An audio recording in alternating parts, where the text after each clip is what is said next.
Hello, it's Jack again, bringing you another Supreme Commander 2 replay. This time it's a 3v3 on Van Horn Core.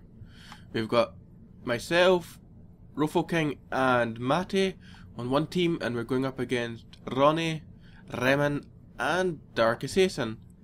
So it's a bigger map, so we'll fast forward through the economy as we always do. And well, you can already see the two back people are going air, as you'd expect. They are so far from the front line, it's really the only option they can do to be helpful in the early game. So you can see I've immediately charged for the middle, spamming land as quickly as possible. Hopefully I can get in there before dark, which is exactly what I do. Build a factory there as a defence, oddly enough. You can see Remen going around scouting with a group of planes, and Ronnie is also pushed up to the middle as well. That leaves this no man's land a fight between Dark Assassin and Matty. If either go for it, they could be too distracted otherwise. You can see the two back people are UEF and they're both spamming interceptors. And a little engagement here between me and Dark Assassin, but he's using this comm as a weapon here, which can easily dispatch 4 tanks without any worries. It's an odd placement for a radar from Matty, however. You'd expect it more in this area rather than at the back of his base, such as like I've done here. Yeah, another engagement. Tanks, and I've got my common for the fight as well. But I think I'm coming off the better here. I just need a few more tanks and I can charge his comm. An engagement over here between Matty and Ronnie. It looks like Matty's winning this. Yep, a few good artillery shells destroyed Ronnie's land force. And once again, the engagement between me and Dark Assassin is raging again. I'm grouping up all my tanks ready to charge. Here I go. Here I go. Dark tries a force fire, but it didn't quite work. And it allowed me to snipe a few Brackmen and get close. So now it's just a matter of hurting him as much as possible. I go straight for his comm, look at his comm melt. That pushes him back for a while. I may have lost my entire force, but I've pushed his comm away. And I have rebuilt my entire force. I have a lot more factories than him, so I can easily rebuild. You can see here comes Remen's air force. He's planning on engaging that one scout. And there it goes. All the while I'm dodging artillery here with my tanks and my comm. I see he's moved his comm away and I'm moving my comm away because it's just getting in the way now. So now it's just kite the land force. Kite, circle and dodge artillery. That's how it's done. And just for good measure, one more factory. That's 1, 2, 3, 4, 5, 6, 7, 8 factories. That's a lot of factories. I have a huge advantage over Dark right here. And there goes Dark. He's looking for Rofo King's air force, but Rofo King gets in behind and gets the advantage here.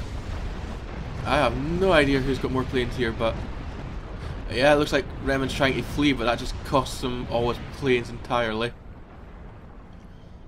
Here we go, another engagement between me and Dark Assassin. He's losing a lot of bots here, and I'm not losing many tanks.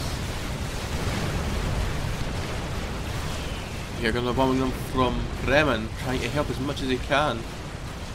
But after losing his entire air force, it's not worth it. Here we go, now I can get the comm. There goes Dark Assassin's comm. So now what's left is to charge for his base. He's finally started building more factories. He started building those two at the same time. He must have had easily 500 mass. I guess I was doing a good job keeping him preoccupied, preventing him from trying to build anything. Here comes Remen in for another bombing run with his air force behind, trying to get behind Rofo King, but Rofo King sees it and he just turns and snipes into those planes. But Rofo King has way more planes than Remen, so even if Remen did get him behind, it probably wouldn't have helped. And I charged right through Dark Assassin's factories and going for his base. And it looks like just missed a skirmish here. It looks like Matty completely destroyed Ronnie here. And even Ruffle King's building bombers now. So it looks like Ruffle King has air superiority for now. I've destroyed Dark Assassin, it's on to Remen now. And it's like he's going to lose a lot of his interceptors above his own factories. As well as Ronnie killing a comm. The other way around, Matty killing a comm, even. Yep, there goes most of Remen's planes again. Ruffle King losing a lot of his, but he didn't even use all of his planes. And he still killed all of Remen's planes. So that's Remen pretty much out of the game. Unless he switches to land, there's nothing he can do. Oh, here comes an afterburn from Ronnie. And he is zooming past that land force. He is going straight for the factories. But Ruffle King's in there to help. There we go. I was charging Remen there and got his comm, and now he control K's. Ruffle King saves Matty by bombing that advanced force, and that's pretty much the game over already. My god, this was a quick game. Well, a nice short video for you today, it seems.